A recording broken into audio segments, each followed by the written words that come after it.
Hello అందరికీ, అందరు ఎలా ఉన్నారు? అందరు బాగున్నారని కోరుకుంటున్నాను. నేనైతే చాలా బాగున్నాను. ఈరోజైతే ఇంకొక మంచి రెసిపీతోనైతే మీ ముందుకు వచ్చేసాను. ఏంటిదంటే మిక్స్డ్ లీఫీ వెజిటేబుల్ కర్రీ. ఆకుకూరలు ఉంటాయి కదా, అవైతే తినబుద్ధి కాదు కొంతమందికి. అయితే ఇలా ఆల్ మిక్స్ చేసుకుంటే చాలా బాగుంటుంది ఫ్రై చేసుకుంటే. అదైతే చూసేద్దాము.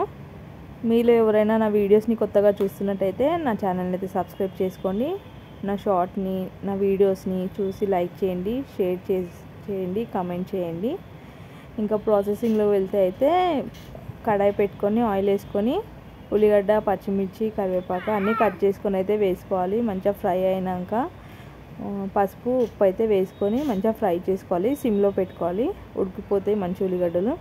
ఇక్కడ నేను మిక్స్ వెజిటేబుల్స్ తీసుకున్నాను. ఏంటంటే చిన్న మెంతం తీసుకున్నాను, మెంతం కూర చిన్నది. ఇంకా పాలకూర తీసుకున్నాను, ఇంకా గంగమాయిల కూర అయితే తీసుకున్నాను. ఈ మూడు అయితే చాలా విటమిన్స్ ఇంకా ప్రోటీన్స్ అయితే చాలా ఉంటాయి. ఈ మూడిట్లో కూడా మనకి బాడీకి చాలా విటమిన్స్ కూడా వస్తాయి. దీంతో మంచిగా హెల్ప్ అవుతాయి. మనకి ఐరన్ ఉంటుంది, కాల్షియం, ఇంకా విటమిన్స్ ఉంటాయి. ఇంకా ఉల్లిగడ్డ అయితే ఉడికిపోయింది కదా, ఇంకా దాంట్లో అయితే మనం ఇదైతే వేసుకోవాలి ఆకుకూర. మేమైతే కట్ చేసుకున్నాకనే క్లీన్ చేసుకుంటాము ఇట్లా వాటర్లో వేసి. మట్టి అంతా అయితే కిందికి వెళ్ళిపోతుంది అట్లా వేసుకుంటే. కొంతమంది అయితే కడిగినాక కట్ చేస్తారు. మా ఇంట్లో అయితే మేము ఇట్లాగే చేసుకుంటాం. మా అమ్మ అయినా మా అత్తమ్మ అయినా ఇట్లనే చేస్తుండే, నేను కూడా అట్లనే చేస్తాను. ఇంకా దీన్ని అయితే మంచిగా వేసుకొని ఉడికించుకోవాలి. సిమ్లో పెట్టుకొని ఆ వాటర్ చూస్తున్నారుగా, వాటర్ అయితే రెడ్యూస్ అయినాయి. మంచిగా వాటర్ అంతా ఇంకిపోయే వరకు అయితే మంచిగా అయితే ఉడికించుకోవాలి. అప్పుడే మనకి ఆకుకూర అనేది మంచిగా ఉడికిపోతుంది అన్నమాట. సిమ్లో పెట్టుకొని మంచిగా అప్పుడప్పుడు కలుపుతూ అయితే ఉడికించుకోవాలి. మీలో ఎంతమందికి అయితే ఆకుకూరలు ఇష్టమో నాకు కామెంట్ చేయండి. నాకైతే ఇలా ఆల్ మిక్స్ కర్రీ అయితే నచ్చుతుంది. చపాతీలోకి, రైస్లోకి, సైడ్ డిష్ లాగా బాగుంటుంది. దీనెంబడి రసం అన్న, పప్పు అన్న ఏదైనా పెట్టుకొని అయితే తినేసేయచ్చు.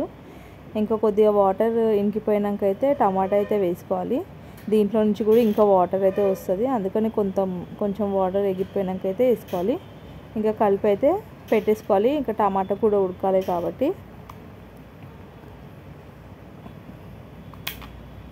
కలిపి పెట్టుకున్నాక మంచిగా అయితే ఉడికిపోయింది. చూస్తున్నారుగా, వాటర్ అయితే వెళ్ళిపోయింది అంతా.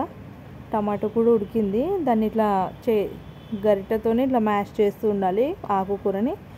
ఇంకా నెక్స్ట్ అయితే కొంచెం కారం వేసుకోవాలి కొద్దిగా వాటర్ ఉన్నప్పుడే, లేదంటే అడుగు అంటేస్తుంది, మాడిపోతుంది అనమాట. అట్లా అని కొంచెం వాటర్ ఉన్నప్పుడే కారం వేసుకొని మంచిగా మిక్స్ చేసుకోవాలి. మంచి స్మెల్ అయితే వస్తుంది. చాలా బాగా వచ్చింది ఈరోజు కర్రీ అయితే. టేస్ట్ మాత్రం చాలా బాగుంది.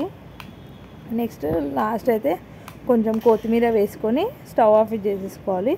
అంతే, సింపుల్ ప్రాసెస్లో చేసే మిక్స్డ్ లీఫీ వెజిటబుల్ కర్రీ. అన్ని ఆకుకూరలు కలుపుకొని చేసుకోవాలి. ఇది తిన అది తిన, కొంతమందికి పాలకూరనే ఇష్టం ఉంటుంది. ఇలా చేసుకుంటే అన్నీ బాగుంటుంది. Thank you all. Next video.